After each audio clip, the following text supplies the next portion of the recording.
جی بالکل، police station خال نے مبینہ طور پر نیو ٹی وی کے اینکر میاں عمران ارشد اور اس کی ٹیم پر تشدد کیا ہے اور کیمرے توڑ ڈالے ہیں۔ اینکر میاں عمران ارشد کی 5 رکنی ٹیم کے ہمراہ بجلی شارٹ فال اور بجلی چوری کی غرض سے پروگرام کے لیے ڈیٹا کلیکٹ کر رہے تھے کہ مبینہ طور پر تانا خال جا کر وہاں پر بجلی کی کنڈی کی ویڈیو بنا رہے تھے۔ ان کے کہنے کے مطابق اسی اثناء تانا خال کے پولیس نے سفید فارچات میں نکل کر لاتوں، مکوں اور ڈنڈوں سے پوری ٹیم پر تشدد کیا اور ٹیم کا ایک کیمرہ بھی پولیس نے بالجبر قبضے میں لے لیا۔ ٹیم میں میاں عمران ارشد کا سر زخمی ہے جس کو علاج کے لیے ڈسٹرکٹ ہیڈ کوارٹر اسپتال تیمرگرہ لایا گیا۔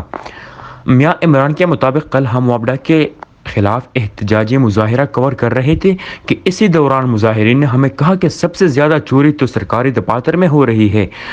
ہم تانا خال گئے، وہاں پر بجلی میٹر نصب نہیں ہے اور وہاں پر کنڈے لگا کر بجلی چوری کی جا رہی تھی اور ہم موقع کی ویڈیو بنا رہے تھے کہ اسی اثناء پولیس نے سفید فارچات میں آ کر تشدد کا نشانہ بنا ڈالا۔ دوسری جانب ڈسٹرکٹ پولیس ترجمان نے میاں عمران ارشد کے تمام الزامات کی تردید کی۔ انہوں نے کہا کہ علاقے میں اس وقت سیکورٹی آپریشن جاری ہے، بغیر کسی شناخت کی کسی کو تانے کی ریکارڈنگ کی اجازت نہیں دی جا سکتی۔